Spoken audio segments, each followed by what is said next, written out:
చెరుకు తినడం మంచిదా లేదా చెరుకు రసం తాగటం మంచిదా? నిజం ఇదే. నమస్కారం మిత్రులారా. మనందరికీ తెలిసిన తీపి చెరుకు. కాని ఒక ప్రశ్న ఎప్పుడూ ఉంటుంది. చెరుకు తినడం మంచిదా లేక చెరుకు రసం తాగడం మంచిదా? ఈ రెండింటిలో ఏది ఆరోగ్యానికి బెస్ట్? ఈ వీడియో చివరి వరకు చూస్తే మీ డౌట్స్ అన్నీ క్లియర్ అవుతాయి. చెరుకు తినేటప్పుడు మనం బాగా నమిలి తినాలి. దాంతో లాలాజలం ఎక్కువగా ఉత్పత్తి అవుతుంది. జీర్ణక్రియ నెమ్మదిగా ఉంటుంది, కానీ సురక్షితంగా జరుగుతుంది.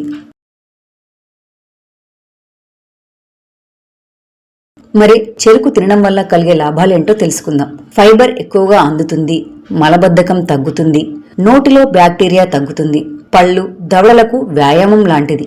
ముఖ్యంగా డయాబెటిస్ బార్డర్లో ఉన్న వాళ్లకు చెరుకును తినడం కొంతవరకే సేఫ్.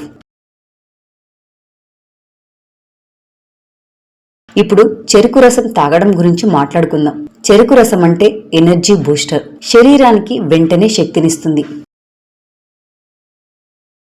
మరి దీని లాభాలేంటో తెలుసుకుందాం.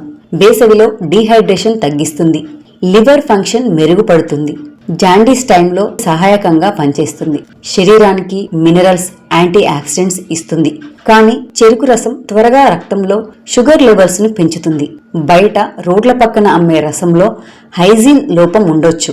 డయాబెటీస్ ఉన్న వాళ్లకు చెరుకు రసం చాలా రిస్క్. ఇప్పుడు సింపుల్ గా చెప్పుకోవాలంటే చెరుకు తినడం అనేది నెమ్మదిగా ఎనర్జీని ఇస్తుంది, ఫైబర్ ఎక్కువగా ఉంటుంది, డయాబెటీస్ వాళ్లకు బెస్ట్.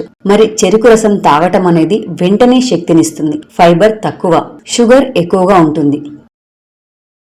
ఆరోగ్యపరంగా చూస్తే చెరుకు తినటం, చెరుకు రసం తాగటం అనేది ఎవరు ఏది తీసుకోవాలో తెలుసుకుందాం. పిల్లలు, యువకులు చెరుకు తినడం బెస్ట్. ఎక్కువగా శారీరక శ్రమ చేసేవాళ్లు అప్పుడప్పుడు చెరుకు రసం తీసుకోవడం మంచిది. ఇక డయాబెటీస్ ఉన్నవాళ్లు చెరుకు రసం జోలికి వెళ్ళవద్దు. జాండీస్, నీరసం డాక్టర్ సలహాతో మేరకు మాత్రమే చెరుకు రసాన్ని తీసుకోవాలి. ఫ్రెండ్స్, చెరుకు అనేది దేవుడు మనకిచ్చిన సహజమైన తీపి. కానీ ఎలా తీసుకుంటున్నామన్నదే అసలు విషయం. రోజు రసం తాగకూడదు, మితంగా చెరుకు తినడం ఆరోగ్యానికి మంచిది. ఫ్రెండ్స్, ఈ వీడియో మీకు ఉపయోగపడితే లైక్ చేయండి. ఇలాంటి హెల్త్ వీడియోల కోసం మా ఛానల్ని సబ్స్క్రైబ్ చేయండి.